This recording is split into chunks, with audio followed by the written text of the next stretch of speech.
Have you ever paid your taxes, thinking you did everything right, only to get a scary letter from the IRS saying you owe more?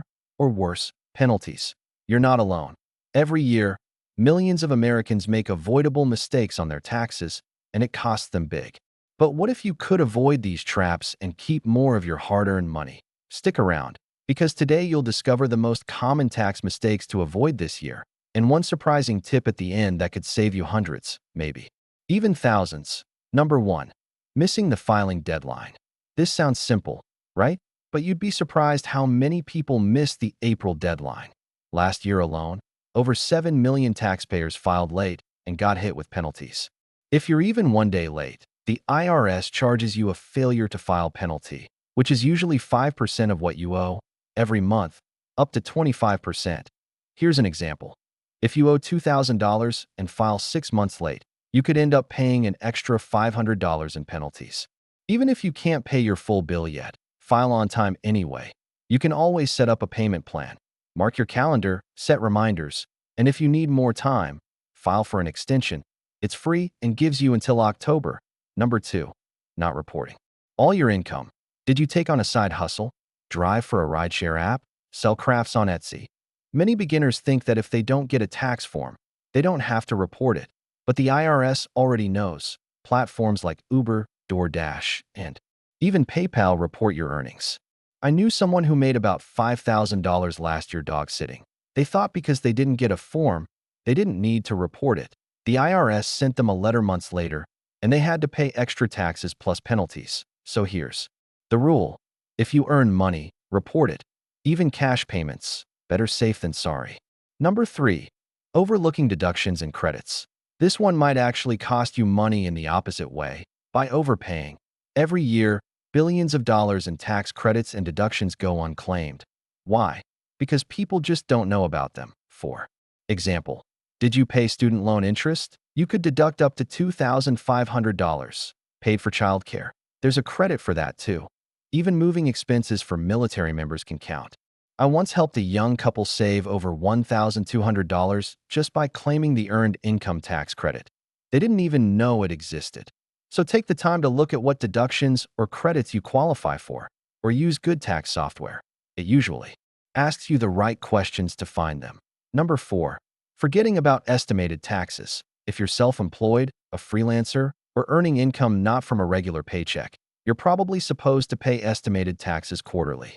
Many beginners miss this and then get slammed with a big tax bill in April, plus penalties. Here's how it works. Let's say you started a photography business and earned $20,000 this year. No one's withholding taxes for you, so the IRS expects you to pay as you go, usually every 3 months. If you don't, they'll charge you an underpayment penalty. A quick tip: set aside about 25 to 30% of your freelance income in a separate savings account. Then pay your estimated taxes on time, usually in April, June, September, and January. Number 5. Not double-checking your numbers. This one's boring, but critical. Even a small typo, like transposing a number in your Social Security, can delay your refund or trigger a notice. I know someone who claimed their dependent but typed in the wrong birth year. The IRS flagged it, delayed the return by weeks, and required paperwork to fix. Before you hit submit, go over everything one last time. Check names, Social Security numbers, bank account details for direct deposit, and your math. Most errors are simple but costly. Number 6. Claiming ineligible dependents. This one trips people up all the time. Maybe you're supporting your niece or nephew, or you have a roommate you help out. Can you claim them as dependents? The IRS has very specific rules. For example, the person usually needs to live with you for more than half the year, make below a certain income, and not be claimed by someone else. One man I worked with claimed his girlfriend as a dependent, thinking it was fine because he paid all the bills. The IRS disagreed, and he had to pay back over $800 plus interest. When in doubt, check the rules or ask a tax professional. Number 7. Filing the wrong status. Your filing status affects your tax rate and deductions. Many beginners just pick single because it's easy, but that can be a mistake. For example, if you're unmarried but supporting a child, you might qualify as head of household, which comes with a higher standard deduction and lower tax rate. I once helped a single mom realize she qualified as head of household. That one change saved her over $1,000. So review your options. Single, married filing jointly, married filing separately, head of household, or qualifying widow or widower. Number 8. Ignoring your state taxes. Many people think if they file federal, they're done. But most states have their own income tax and their own deadlines. One woman I know moved from Florida to New York, where there's state tax. She filed her federal return, but forgot her New York return. Months later, she got a hefty bill from the state plus late fees. Make sure you know your state's rules and file both federal and state returns if required. Number 9. Not keeping good records. Imagine this. The IRS sends you a letter asking for proof of your deductions, but you tossed all your receipts. Now what? By law, you need to keep records of income, deductions, and credits for at least 3 years. That includes W-2s, 1099s, receipts, mileage logs, and donation letters. One freelancer I worked with kept all his receipts in a shoebox, but never labeled anything. When he was audited, it turned into a nightmare. Save yourself the stress. Use a simple folder or digital app to keep things organized. Number 10. Falling for tax scams. Every year, scammers steal millions from unsuspecting taxpayers. They call pretending to be the IRS, demand payment, and even threaten arrest. Here's the truth. The IRS will never call, text, or email you demanding payment. They only communicate by mail. One woman I know panicked after getting a fake call, paid $1,500 to a scammer, and never got it back. So if you get a suspicious call, hang up. If you're unsure, contact the IRS directly. Number 11. Not asking for help when you need it. Don't be afraid to get help. Taxes can be confusing, and the rules change often. If your situation is simple, software can walk you through step by step. But if you're self-employed, on property, or have other complexities, consider hiring a professional. One man I worked with paid a CPA for the first time last year. It cost him $250, but saved him over $3,000 in taxes he didn't even realize he could avoid. Sometimes, it pays to have an expert in your corner. Now here's the surprising tip I promised you. Did you know that adjusting your paycheck withholding could help you avoid a big bill and even get more money in your pocket each month? Many beginners let their employer withhold too much, then get a big refund at tax time. Sounds nice, but it means you're giving the government an interest-free loan. Instead, check your W-4 form and adjust it so you're closer to breaking even, keeping more of your money throughout the year. Number 12. Misunderstanding the standard deduction. Every taxpayer gets to choose between taking the standard deduction or itemizing their deductions. Many beginners assume itemizing is better because it feels more detailed, but unless you're itemized, deductions add up to more than the standard deduction, which is over $14,000 for single filers this year. You're better off taking the standard. One man I worked with spent hours adding up his receipts, thinking he'd save more, but he ended up claiming less than if he'd just taken the standard deduction. So always compare both and go with whichever saves you more.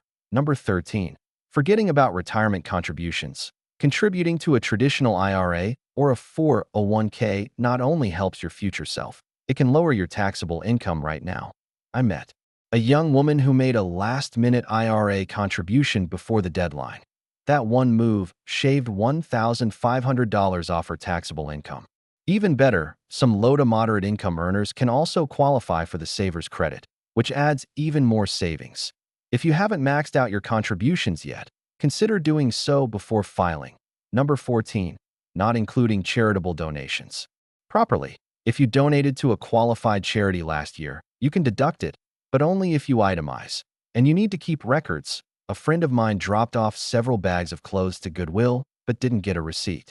When he tried to deduct them, he couldn't prove the donation and had to remove it from his return. So remember, keep a written acknowledgement from the charity, especially for donations over $250. Number 15.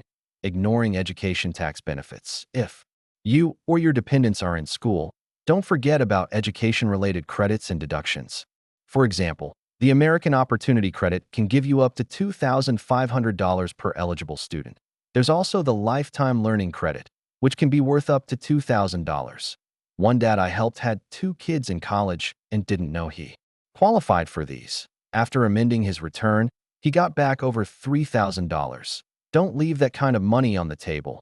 Number 16. Not paying attention to changes in tax laws. Tax rules change all the time, and what worked last year might not work this year. For example, some temporary pandemic relief credits expired recently, and some standard deductions increased. One family I worked with tried claiming a credit that no longer exists and ended up getting a notice from the IRS. Stay updated each year, so you don't claim something outdated or miss something new. Number 17. Mixing personal and business expenses. If you're self-employed or run a small business, it's tempting to lump all your expenses together, but that's a mistake. You can only deduct business-related expenses, not personal ones. I knew someone who tried writing off a family vacation as a business trip because he checked his emails on the beach. The IRS didn't agree and disallowed the deduction. Keep separate accounts for business and personal spending to make things clear. Taxes don't have to feel like a minefield. By knowing the common mistakes and how to avoid them, you can file with confidence, save money, and sleep a little easier. Which of these mistakes do you think you might have made in the past? Or which one are you most determined to avoid this year? Let me know in the comments. I'm curious what stood out to you the most.